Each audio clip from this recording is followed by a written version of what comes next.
یسایہ 47واں باب جو 15 آیات پر مشتمل ہے۔ بابل پر غضب۔ اے کمواری دختر بابل، اتر آ اور خاک پر بیٹھ۔ اے کستیوں کی دختر، تو بے تخت زمین پر بیٹھ، کیونکہ اب تو نرم اندام اور نازنین نہ کہلائے گی۔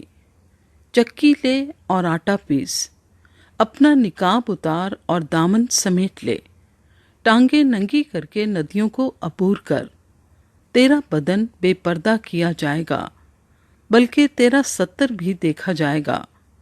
میں بدلہ لوں گا اور کسی پر شفقت نہ کروں گا۔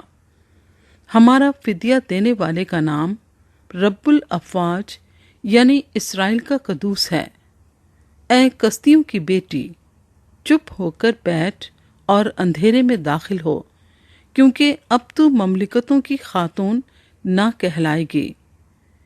میں اپنے لوگوں پر غضبناک ہوا، میں نے اپنی میراث کو ناپاک کیا اور ان کو تیرے ہاتھ میں سونپ دیا۔ تو نے ان پر رحم نہ کیا، تو نے بوڑھوں پر بھی اپنا بھاری جوا رکھا، اور تو نے کہا بھی کہ میں اب تک خاتون بنی رہوں گی۔ سو تو نے اپنے دل میں ان باتوں کا خیال نہ کیا اور ان کے انجام کو نہ سوچا۔ پس اب یہ بات سن، اے تو جو عشرت میں غرق ہے، جو بے پرواہ رہتی ہے، جو اپنے دل میں کہتی ہے کہ میں ہوں اور میرے سوا کوئی نہیں، میں بیوہ کی طرح نہ بیٹھوں گی اور نہ بے اولاد ہونے کی حالت سے واقف ہوں گی۔ سو ناگہاں ایک ہی دن میں یہ دو مصیبتیں تجھ پر آ پڑیں گی، یعنی تو بے اولاد اور بیوہ ہو جائے گی۔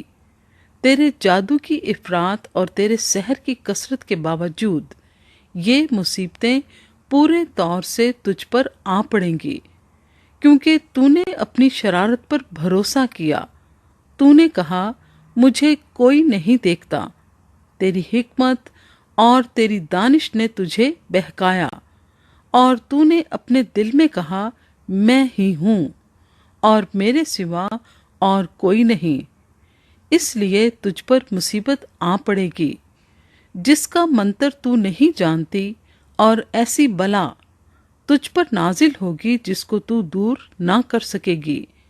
یکایک تباہی تجھ پر آئے گی جس کی تجھ کو کچھ خبر نہیں۔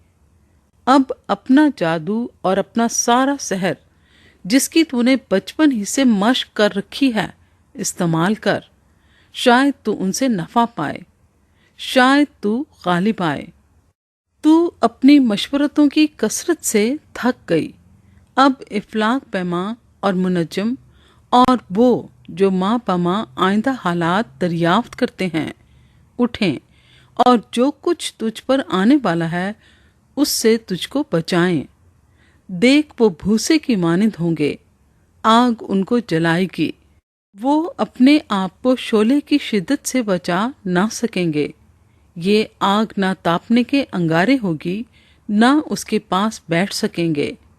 جن کے لیے تو نے محنت کی تیرے لیے ایسے ہی ہوں گے، جن کے ساتھ تو نے اپنی جوانی ہی سے تجارت کی، ان میں سے ہر ایک اپنی راہ لے گا، تجھ کو بچانے والا کوئی نہ رہے گا۔